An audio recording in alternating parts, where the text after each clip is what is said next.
예, 감사합니다. 오늘 이렇게 저와 여러분들이 함께 예배를 드릴 수 있게 된 것이 너무나 감사드리고요. 무엇보다도 이 무더운 날씨 속에서 이렇게 건강한 모습으로 여러분들을 다시 만나게 되어 정말 기쁩니다. 정말 무덥습니다. 처서가 지났는데 무더위가 꺾이지 않는 걸 보면 그야말로 지금 온 세계가 이 기온이 날씨가 이상 날씨가 아닌가 하는 그런 생각을 해보게 됩니다. 이럴 때일수록 더 우리가 하나님 앞에서 긴장하고 또 매 순간순간마다 주님 앞에서 우리가 살아가는 지혜 있는 여인들과 같은 그런 자들이 되어야 되는 것을 생각합니다. 요즘 제가 이제 전도를 좀 하면서요, 그렇게 전도를 그렇게 많이 하는 건 아닙니다. 그렇지만 기회가 있을 때마다 만들어질 때마다 입술을 벌려서 용기를 내어서 전도를 합니다. 교회 다니시냐고, 예수 믿으시냐고, 그리고 예수 믿는 것이 좋다고. 코로나 이후에 이렇게 전도를 할 때에 많은 사람들이 반응들이 다양합니다.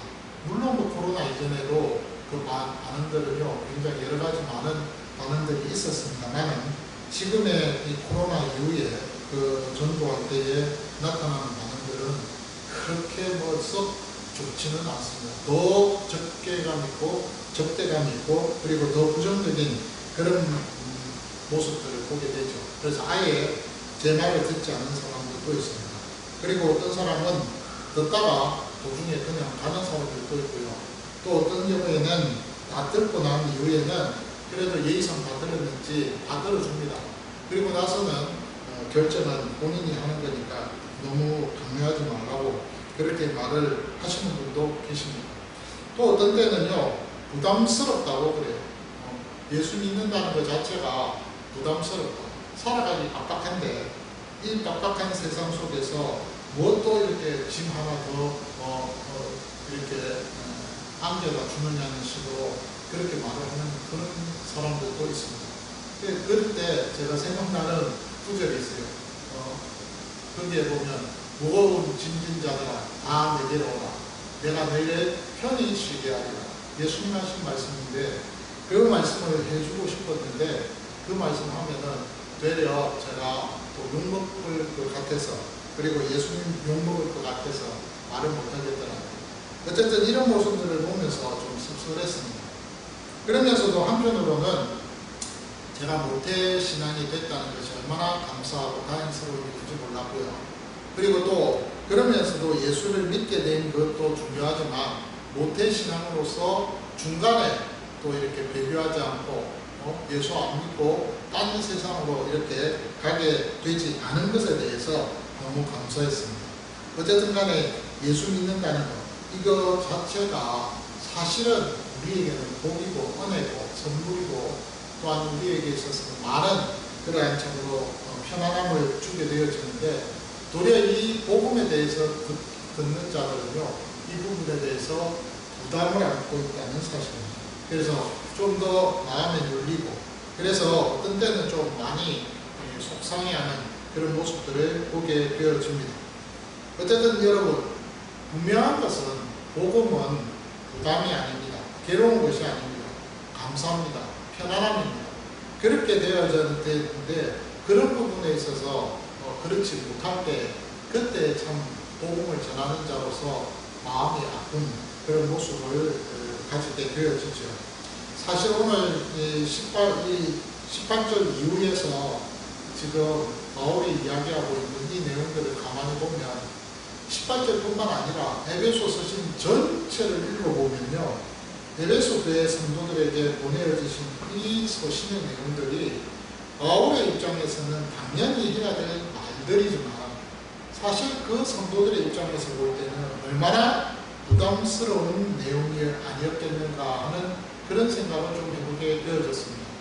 어떻게든 해야 된다. 이거 하지 말아야 된다. 그리고 너희들은 이런 삶을 살았고 과거에는 너희들이 이런 사람들이 아니었느냐. 그런데 이제는 그리스도 안에 있는 사람이 되어졌다. 이런 등등의 바울이 그 소신을 통해서 에베소 교회 성도들에게 가르쳐주고 권면을 할 때 사실 참 많은 부담과 또 많은 마음의 그런 눌림을 갖고 있지 않았을까 하는 그런 생각을 좀 해보게 되어졌습니다. 여러분들은 어떻습니까? 여러분들에게 있어서 이 복음이, 이 바울의 권면이 여러분들에게 다가왔을 때 여러분들은 이 권면에 대해서 어떤 마음을 가지십니까? 또 어떤 반응을 여러분 하고 계십니까? 부담이십니까? 아니면은 이것이 감사로 여러분들에게 다가와 지십니까? 사실 저와 여러분들에게 있어서 이 말씀이 부담으로 또한 마음의 어떤 눌림으로 다가오게 되어진다 하더라도 그것은 어떤 면에서는 틀린 반응은 아니라고 저는 생각합니다.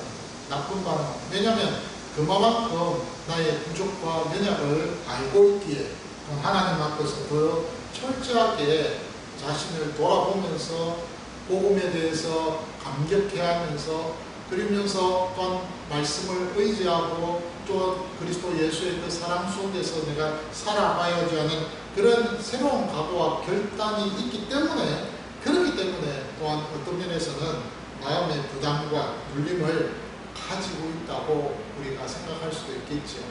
그러나 또 한편으로는 어떤 면에서는 이거 정말 너무너무 좋다. 이 복음이, 이 말씀이 나에게 찾아와서 나를 위로하고 나를 세워주고 나를 더욱더 하나님 앞에 가까이 나아갈 수 있도록 이끌어주고 있다는 이 사실에 대해서 부담보다는 마음의 평안함과 감사와 그리고 또한 눌림보다는 하나님 앞에서 영광을 돌리는 그런 삶을 살아가야 되겠다고 그런 반응들을 여러분 가지지 않겠나 하는 생각도 해보게 됩니다. 어쨌든 이런 여러 반응들, 이런 반응들을 우리가 가지게 되지만 제가 오늘 이 말씀을 준비하면서 그런 생각을 해봤어요.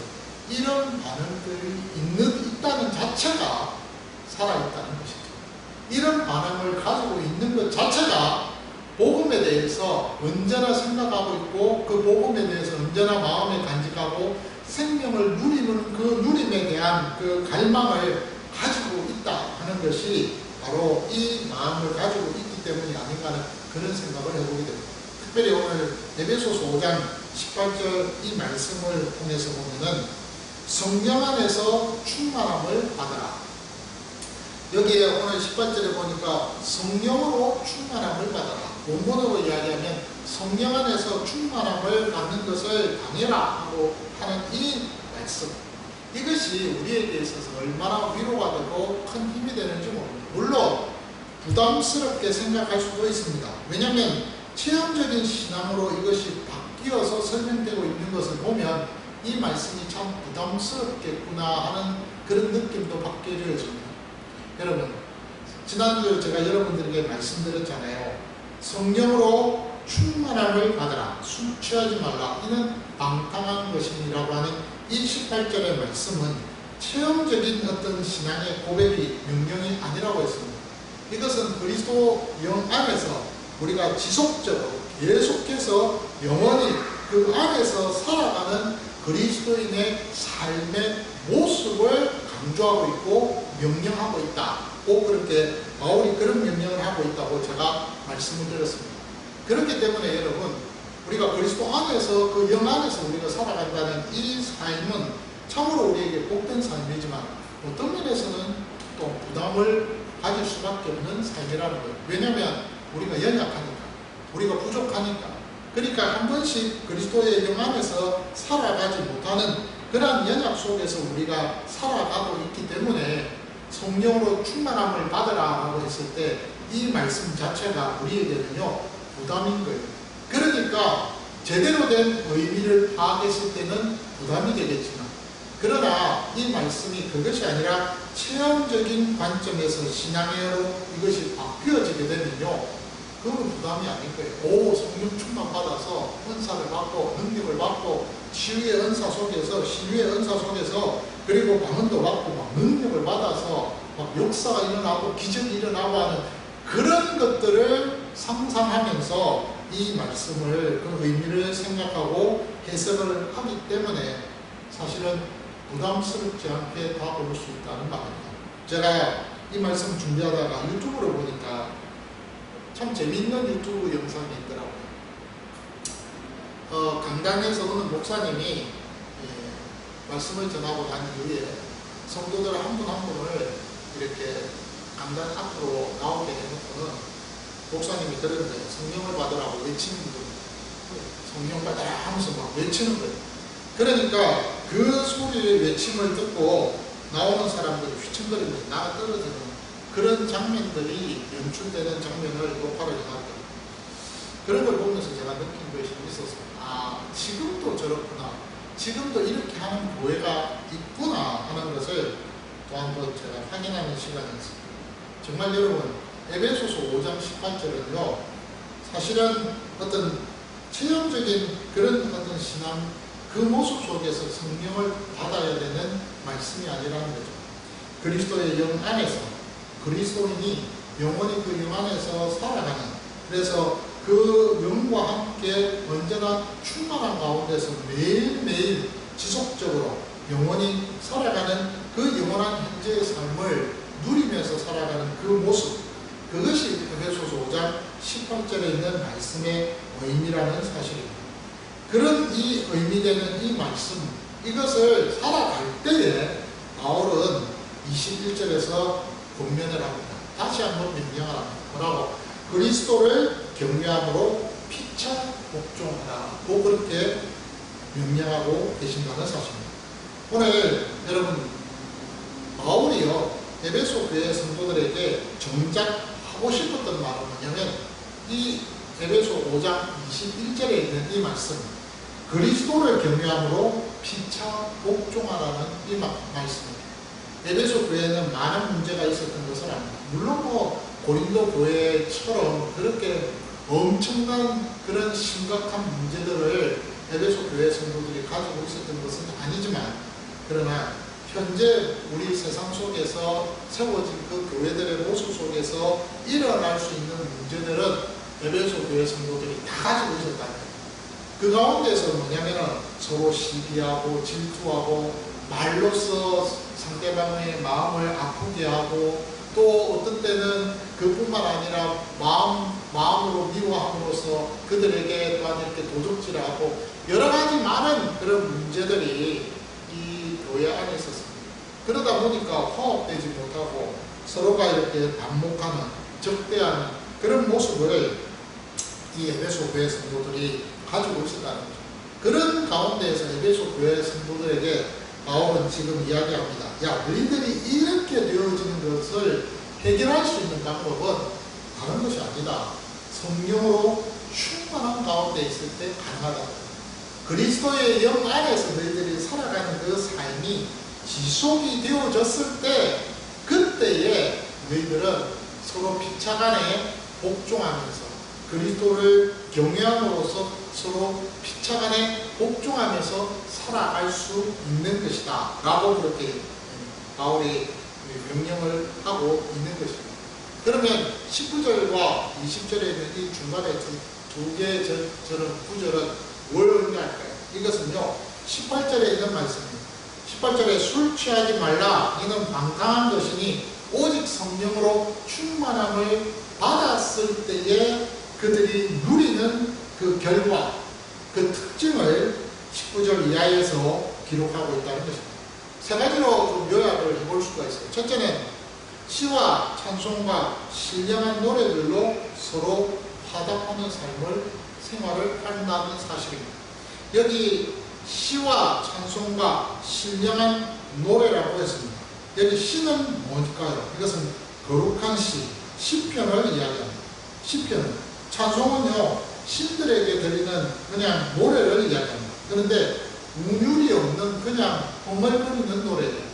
우리 보통 보면 그런 거 있잖아요. 뭐 기분이 좋은 뭐 이렇게 입속에서 입에서 그냥 의미 없이 운율 없이 그냥 엉얼거리는 그런 노랫가락이 나오지 않습니까?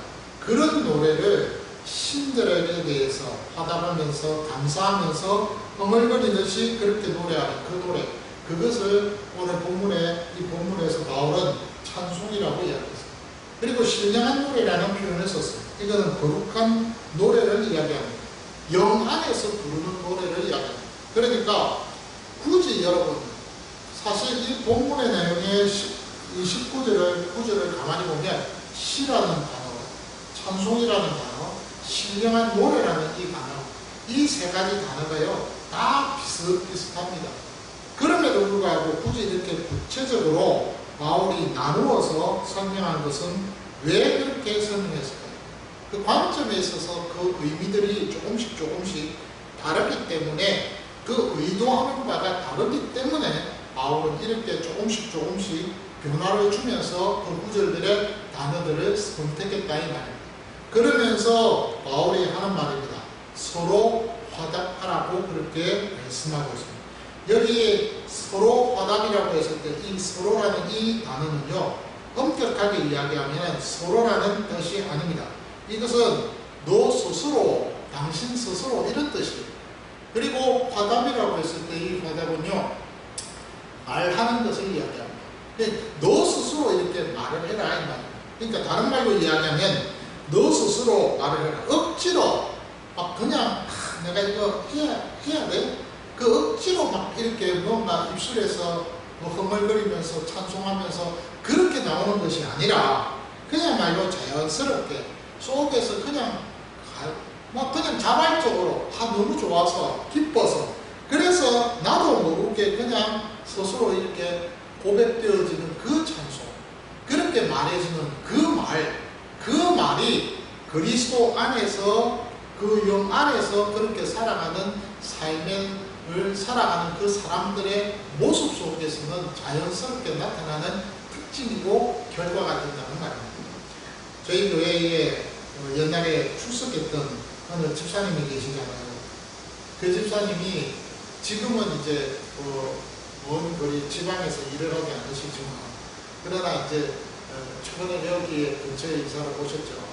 근데 그분이 그 직장에서 일할 때마다 자신도 모르게 그냥 입에서 허물거리면서 노래가 나오고 찬양이 나오고 그 찬양 속에서 하나님 앞에 감사하는 그 감사의 고백이 절로 이렇게 나온다고 하죠. 억지로 안 나와요.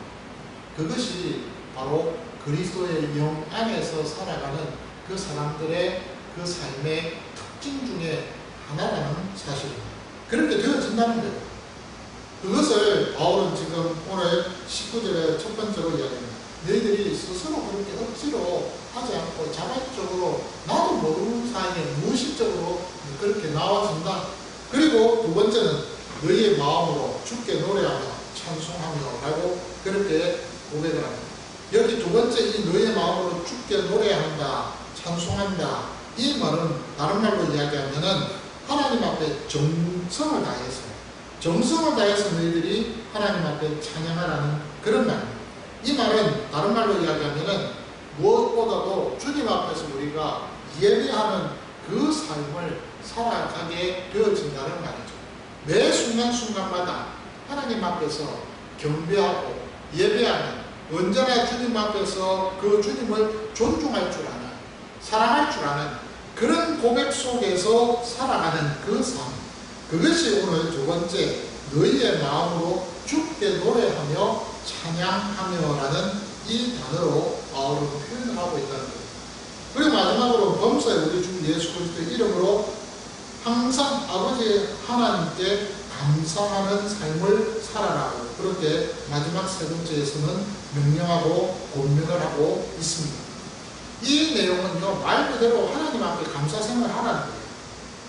그렇게 감사 생활하는 그것이 바로 하나님을 기쁘시게 하는 거라는 그런 삶이죠.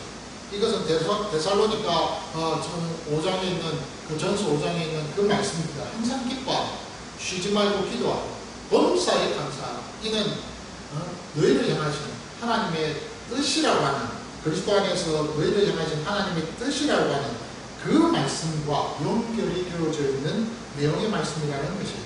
그러니까 여러분, 이 세 가지 특징의 삶을 살아가는 이 그리스도의 영 안에 살아가는 삶의 모습이 이제 이렇게 되어졌을 때 21절에서 하는 말입니다. 뭐라고요? 그리스도를 경외함으로 피차 복종하라는 것. 근데 재미있는 건 여러분, 원문에서는요, 이 21절의 이 구절이 딱 떨어져 있는 단문입니다. 18절에서 20절까지 한 문장으로 되어 있습니다. 18절에서 20절까지 한 문장으로 되어 있고, 그리고 21절이 또한 단문으로 한 문장으로 되어 있습니다. 그러니까 바울이 하고 싶은 말은 18절에서 20절까지 그 전체 내용을 설명을 하고 난 이후에 그리고 나서는 이렇게 되면 그 결과적으로 너희들이 21절에서 이렇게 너희들이 살아갈 수 있다. 어떻게? 피차 복종하며 살아가는 그 일이 가능해질 수 있다고 그렇게 바울은 결론을 내리고 있다는 사실입니다. 그래서 21절에서 그리스도를 경외함으로 피차 복종하라. 여기 피차라는 이 말은 서로 상호간에라는 말입니다. 복종이라는 말은 말 그대로 순종하고 서로 섬기며 희생하라는 말입니다.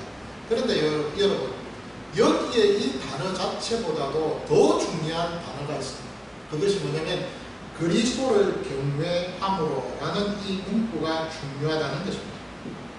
바울은요, 무슨 말을 하든지 어떤 권면을 하든지 또 어떤 명령을 성도들에게 그 교회 앞에 하든지 간에 그 모든 내용들 가운데에서 중간중간에 꼭 삽입해서 들어가 있는 단어가 바로 그리스도라는 단어입니다.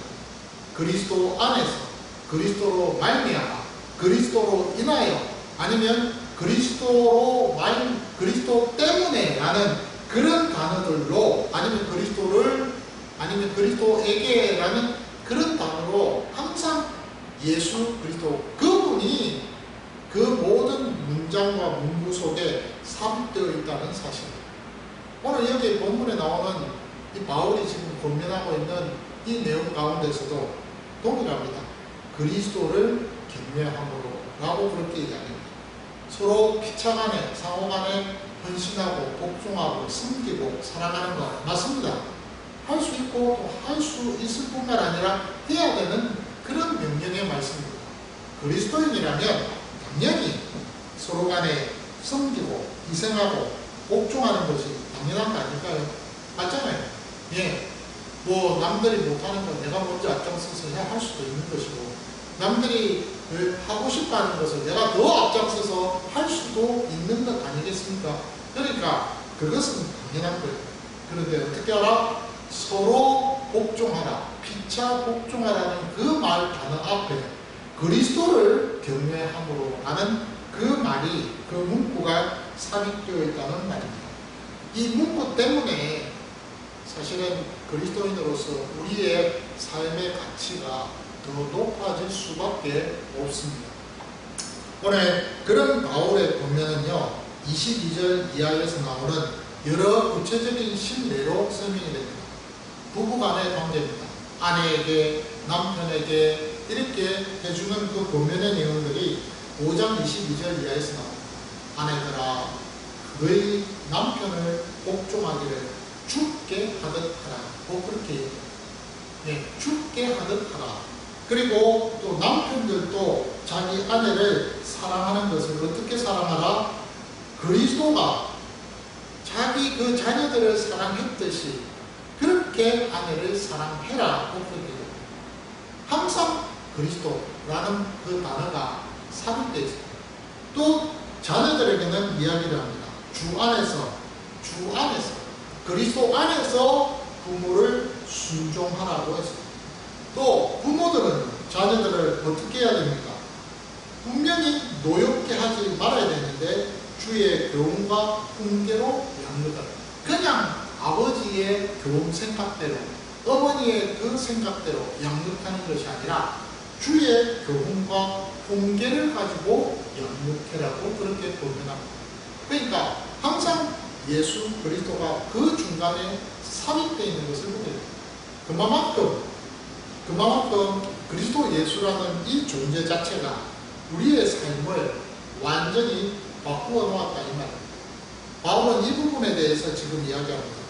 예수 그리스도 그분 때문에 너희들이 존재하고, 예수 그리스도 그분 때문에 너희들의 삶의 가치가 완전히 바뀌었고, 그리스도 예수 그분 때문에 너희들의 살아가는 삶의 방향이 바뀌어졌을 뿐만 아니라 또한 우리의 추구하는 그 삶 속에서 그 결말까지도 완전히 바뀌어져서 변해져서 나타난다는 것입니다. 그렇기 때문에 여러분, 예수 그리스도가 엄청난 거예요. 이 그리스도, 이분은요 바로 예수님이시잖아요. 지난번에 제가 말씀드린 대로 예수 그리스도라고 했을 때는 예수가 그리스도라는 말이에요. 그리스도 예수라는 말은 뭐예요? 메시아 되시는 분은 오직 예수 그 한 분밖에 없다는 말이잖아요. 근데 오늘 본문에 보면 재밌는 표현이 있어요. 뭐라고 되어 있습니까? 20절에 범사에 우리 주 예수 그리스도의 이름으로 라고 했습니다. 우리 주 예수 그리스도의 이름으로. 바울이 이렇게 모든 예수 그리스도의 이름을 다 포함시켜서 고백하고 있는 구절들이 몇 개 없거든요. 우리 주 예수 그리스도라는 이 표현. 예. 우리의 주가 되시는 그분은 오직 예수님 한 분밖에 없어요. 근데 그 예수님은 곧 누구다? 그리스도가 되신다는 그런 말입니다. 그분은 주님이실 뿐만 아니라 그분은 또한 아버지 하나님의 또한 아들로서 독생자로서 성자가 되시는 분, 그리고 그분은 또한 우리를 위해서 죽으셨던 분, 우리 죄를 용서하시기 위해서 십자가에 죽으신 그분이 죽기만 하셨습니까? 아니에요.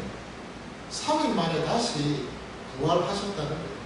그리고 나서는 그 부활하신 그분이 죽음을 생명으로 대신 채우셨어요. 슬픔을 기쁨으로 다시 채우셨어요. 그리고 영원한 그러한 사망을 이제는 완전히 영원한 생명으로 돌려내주셨어요. 지옥이라는 그 어떤 삶의 현장 속에서 경험하는, 체험하는 그런 모습들을 그리스도의 영 안에서 천국을 맛보면서 이 땅에서 조금이나마 천국을 소망할 수 있게끔 그렇게 만들어주신 분이 바로 예수 그리스도 그분이시라는 그분을 믿으면 다 오케이입니다. 그 예수 그리스도를 믿고 그 예수 그리스도가 나의 인생에 있어서 구주가 되신다는 그 사실을 믿기만 하면 만사 오케이입니다. 형통입니다. 그 모든 것들이 다 하나님 앞에서 은혜가 되어지고 선물로서 우리에게 주어진 사실이라는 사실입니다. 그런데 이 사실을 믿는 것이 중요하다. 이 사실을 믿는 것이 중요해요. 그리스도인은요, 이 사실을 믿습니다. 그렇잖아요. 그리스도는 이 사실을 믿어요. 예수님만 믿는, 그 자체만 믿는 것이 아니라 그 예수 그리스도께서 하신 모든 것들을 믿습니다. 그리고 예수 그리스도께서 하신 그 모든 일뿐만 아니라 예수 그리스도 그 자체의 전체를 다 믿습니다. 그것이 바로 그리스도인입니다. 그렇기 때문에 여러분, 믿음을 통하여서 경외의 심이 나타나게 되어진다는 사실입니다. 믿음 없이는 경외심은 존재하지가 않습니다. 믿어야 돼요.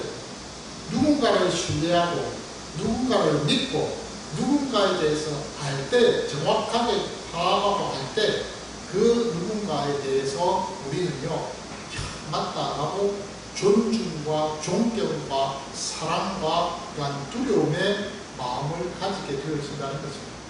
그 단어를 한마디로 경외라는 단어로 사용하고 있다는 것이죠. 그러니까 여러분, 우리가요, 믿는 그 순간부터 진짜 믿음을 갖고 믿을 때에 그때는요, 예수 그리스도에 대해서 경외심을 갖고 이런 분이었구나, 너무 좋은 분이었구나, 그 경외감을 갖게 될 때 그때 그 경외 속에서 사람들을 대할 때마다 그 사람들이 달리 보인다는 것이죠. 달리 보인다. 그러면서 매 순간순간마다 그분과 함께 살아가는 그 삶의 모습의 표본을 나를 통해서 이웃들과 지인들에게 보여지게 된다는 것입니다. 그래서 여러분, 우리가 누군가를 신뢰한다, 믿는다, 완전히 달라집니다. 그 믿음이 깨어졌을 때는요, 신뢰감이 깨어졌을 때는 존중과 존경과 경외심은 사라지게 되어집니다. 그래서 여러분, 뭐 연예인들이나 아니면 뭐 정치인들이나 이런 사람들 좋은 이미지로 이렇게 참 사람들에게 다가와서 신뢰감을 주고 뭐 어떻게 했는데 어느 날 갑자기 그 사람들의 삶의 모습이 진짜 모습이 딱 드러나면서 그 실체가 별로 안 좋을 때, 신뢰감이 깨졌을 때, 그 믿음의 관계가 깨어졌을 때, 존중이라는 것이 없잖아요. 존경이라는 것이 없잖아요. 그러면서 그 사람에 대한 어떤 배신감만 가지게 되죠. 그렇게 되는 거예요. 예, 인간의 그 감정이라는 것이 그렇다는 거예요. 우리가 신앙생활 할 때 저와 여러분들이 경외라는 그 단어는 거기에서부터 시작이 됩니다. 오늘 바울은요 아주 쉽게 표현을 했어요. 그리스도를 경외하고 피차 복종하라. 너희들이 정말로 술 취하지 말고 정말 그리스도 안에서 그리스도의 영 안에서 너희들이 살아갈 때 그때에 그 영 안에서 산다는 것은 뭐예요? 그리스도를 믿는다는 말입니다. 그 영 안에서 살아간다는 것은 그리스도를 믿고 신뢰하고 그분께 모든 것을 전폭적으로 다 맡겼을 뿐만 아니라 내 인생에서 모든 것을 걸었다 이 말입니다. 그럴 때에 그 사람에 대해서 모든 것이 걸어졌을 때에 경외심이 있고 그럴 때에 거기에서부터 나타나는 것을 그분 때문에 그 예수 그리스도 그분 때문에 내 삶이 바뀌어서 어떻게 됩니까? 내 이웃과 지인들에게 헌신과 봉사와 섬김의 모습을 나타내며 살아갈 수밖에 없다는 것입니다. 오늘 바울의 이 중요한 이 명령, 이 고면 참으로 우리에게 있어서 좀 실질적이지 않나 하는 그런 생각을 해보게 됩니다. 저와 여러분들이 살아가면서요 사실 간혹가다가 오해하는 그런 일들이 있습니다. 그것은 뭐냐면 우리 구원이 개인적이기 때문에 개인주의화 되어가는 경향을 보게 되어진다는 사실입니다. 마태복음에 보면 마태복음 24장에 그 34절에서 44절의 그 구절에 보면요 마지막 날에 그때에 일어나는 여러 가지 많은 현상들을 예수님께서 비유로 설명을 하셨어요.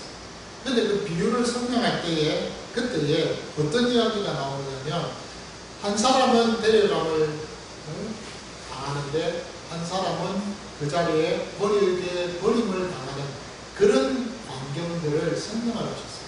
그러니까 여러분 분명히 구원은요 공동체가 아닙니다.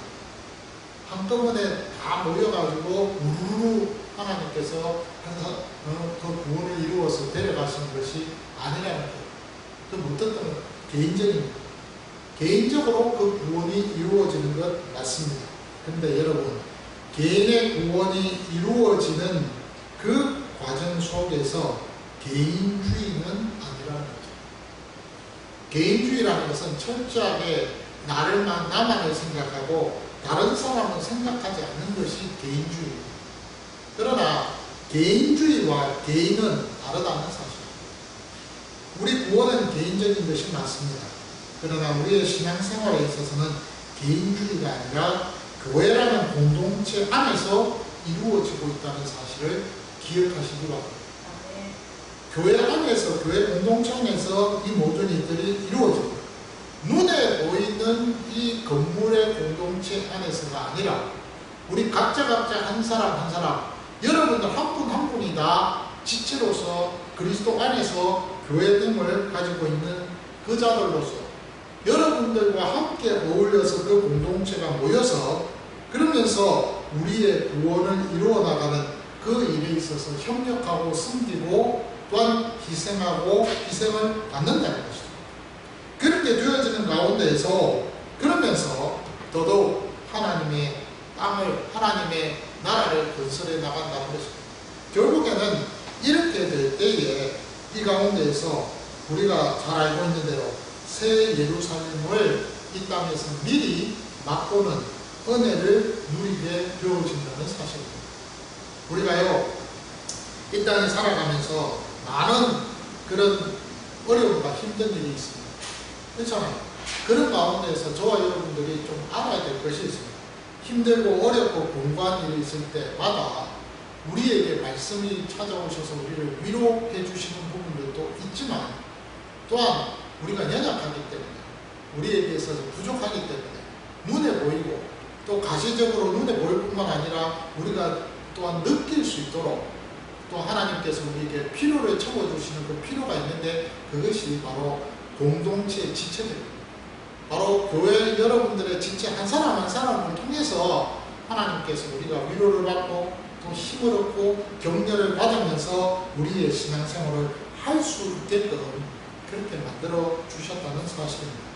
그런 부분에 있어서 바울은 에베소 교회 성도들에게 이 심각한 이 여러 가지 문제들을 하나하나 해결해 나감에 있어서 원론적이면서도 실제적인 부분들까지 잘 다루고 있는 것을 보게 됩니다. 다음 주일에 제가 여러분들하고 다룰 이야기는 그 신뢰의 예들입니다. 그 몇 가지 예 중에서 부부 관계입니다. 남편과 아내의 문제입니다. 그리고 부모와 자녀와의 문제입니다. 그리고 종과 상전과의 문제입니다. 근데 사실 이 세 종류의 관계들을 우리가 살펴보면요, 실제적으로 이것 말고 다른 것도 있겠습니까? 친구 간의 문제도 마찬가지예요. 친구 간의 문제도 상전과 종의 그 관계를 통해서, 또한 부모와 자녀의 관계 속에서, 남편과 아내의 관계 속에서 우리가 조금만 좀 유추해 보아도 충분히 해결해 볼 수 있는 그런 문제들이 아닌가 생각합니다. 그렇기 때문에 저와 여러분들이 오늘 이 말씀을 우리가 듣고 묵상하면서 꼭 기억하시기 바랍니다. 우리 자신들이 하나님 앞에서 정말 믿는다는 것이 무엇인지를 좀 마음에 새기시기 바랍니다.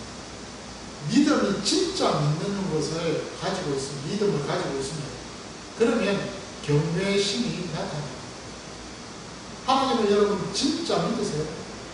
여러분들이 예수 그리스도를 진짜 믿으십니까? 진짜 믿게 되면, 믿는다라는 그 믿음, 그 믿음은요 어디까지 나타나느냐, 그의 마음을 또한 사랑할 뿐만 아니라 경외하는 것까지 나타납니다. 경외하면요 복종하게 되어 있습니다. 그분을 향한 그 복종의 마음은요 함께 어울려서 공동체를 이루어진 그 지체 한 사람 한 사람을 상대로 해서 그들에게 섬기고 헌신하는 그 순종과 헌신과 섬김의 마음이 절로 나타나게 되어지게 되었다. 왜냐하면 그 지체도 그리스도를 경외하는 자라는 사실을 알고 있기 때문에, 우리가 그걸 알고 있기 때문에 동일한 위치에서, 동일한 조건 속에서 그들을 섬기고 헌신할 수밖에 없다는 거예요. 오늘 저와 여러분들이 이 말씀을 묵상을 하고 이 말씀을 우리가 생각을 해보면요, 정말 원수가 없겠구나. 그리고 원수가 있다 하더라도 그리스도 안에서 그 원수를 사랑할 수밖에 없겠구나 하는 것을 저와 여러분들이 깨닫게 되어지는 사실. 오늘 이 말씀을 묵상하면서 저와 여러분들 한번 나를 돌이켜 보십시다. 정말 내가 예수 그리스도를 얼마만큼 어느 정도 내가 믿고 있는지, 그 믿음이 어느 정도인지, 그 믿음이 강하면 강할수록, 그 믿음이 크면 클수록 그를 향한 그 경외는 더 커질 수밖에 없고 더 깊어질 수밖에 없다는 거예요. 그리고 그 경외 속에서 우리는요 더욱더 하나님을 통하여서 사랑의 고백과 헌신과 섬김이 나타나고, 그것이 이 땅의 이웃들과 지체들과 지인들에게, 또한 주변의 사람들에게 또한 서로 복종하는 모습으로, 섬기는 모습으로 나타날 수밖에 없다. 이 사실을 기억하고 이번 한 주간도 이 삶 속에서 하나님 앞에서 누리는 그 은혜와 평안이 넘치기를 주님의 이름으로 축원을 드립니다. 감사합니다.